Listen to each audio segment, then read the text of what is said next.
This channel does not promote any violent, harmful or illegal activities. All content provided by this channel is meant for an educational purpose only. মালদার ইংরেজ বাজারে স্বাধীনতা দিবসের অনুষ্ঠানে বিতর্কিত মন্তব্য করে শোরগোল ফেলে দিলেন তৃণমূলের মালদা জেলা সভাপতি আব্দুর রহিম বক্সী। রথবাড়ি এলাকায় বক্তব্য রাখতে গিয়ে তিনি বলেন, চুলের মুঠি ধরে লাথি মেরে বিজেপি নেতাদের বাংলাদেশে পাঠাবো। বিজেপি কর্মীদের উদ্দেশ্যে তিনি আরো বলেন, তোমাদেরও বাইরের রাজ্যে চিহ্নিত করা হবে না, বাঙালি হিসেবে চিহ্নিত করা হবে। তার এই মন্তব্যকে কেন্দ্র করে শুরু হয়েছে রাজনৈতিক বিতর্ক। বিজেপির দক্ষিণ মালদা সাংগঠনিক জেলার সাধারণ সম্পাদক অমলান ভাদুরী কড়া প্রতিক্রিয়া জানিয়ে বলেন যে এত বাংলাদেশে পাঠানোর কথা বলছেন, এবার ওকেই তুলে বাংলাদেশে পাঠিয়ে দেওয়া উচিত। এই ঘটনার জেরে দুই শিবিরের মধ্যে উত্তেজনা আরো বেড়েছে।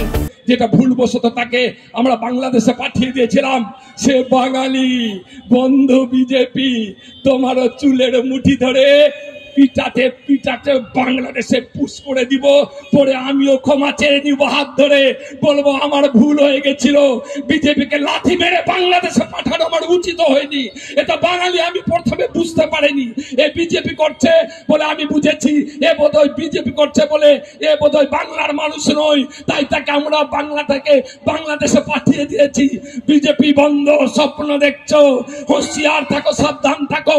যেইভাবে জালালপুরের ছেলেটাকে ভাবে বাংলাদেশে পাঠিয়ে মুখে চুনকালি মেখে আবার তাকে ফিরিয়ে নিয়ে এসছো, আমরাও তোমাদেরকে সেইভাবে লাথি মেরে বাংলাদেশে পাঠিয়ে দিব।